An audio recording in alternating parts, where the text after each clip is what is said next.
Hi,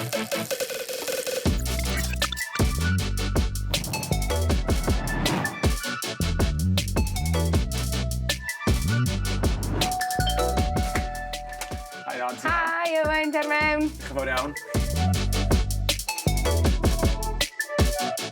Wel, Non, diolch am y croeso i Leeds. Pam Leeds ers pryd ti yn byw nôl yn y wlad ag adro o Awstralia?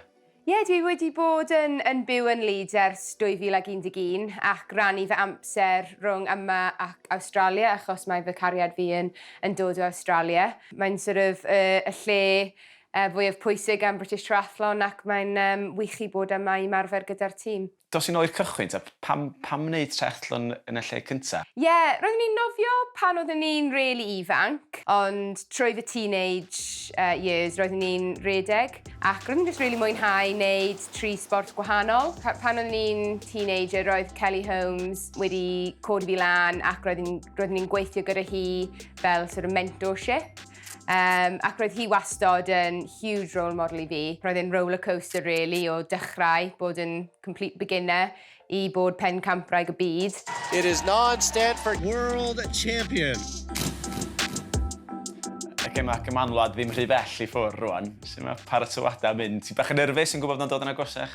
Ie, dwi'n teimlo bach yn nerfus, ond dwi'n really edrych ymlaen at mynd i'r Ngemau'r Gymanwlad. Dwi wastad yn rasio am Prydain, so mae'n really nice i roi'r crys coch arno. A sydd ydych chi ddim yn gallu cynrychioli Cymru bob blwyddyn, dim ond pob 4 blwyddyn dwi'n cael y siawns. Mae'n profiad gwahanol i rhywbeth fel y Gemau Olympaidd. Mae timau bach o newid gyda fi yn fy coes, a bydd hwnna'n cymryd timau bach o amser i bod yn okay. Ond dydy e ddim yn rhywbeth fawr, so gobeithio bydd e ddim yn cael impact fawr ar y gemau. Ond ie, byddai yn Leeds nawr am 6 wythnos, a wedyn am y 3-4 wythnos cyn y gemau byddai'n mynd allan i Italy i hyfforddi lan at altitude. Felly beth di atgofion di o gystadlu yn y Ngemau'r Gymanwlad achos chdi'n gapdan draw yn y Gold Coast 4 mlynedd yn ôl? I bod yn tîm captain am Cymru allan ar y Gold Coast, roedd e'n just really wych. Doedd fy ras fi ddim wedi mynd yn, wel, fel roedd ni'n eisiau fe mynd, ond roedd bod yn tîm captain wedi wneud lan am gyd o hwnna.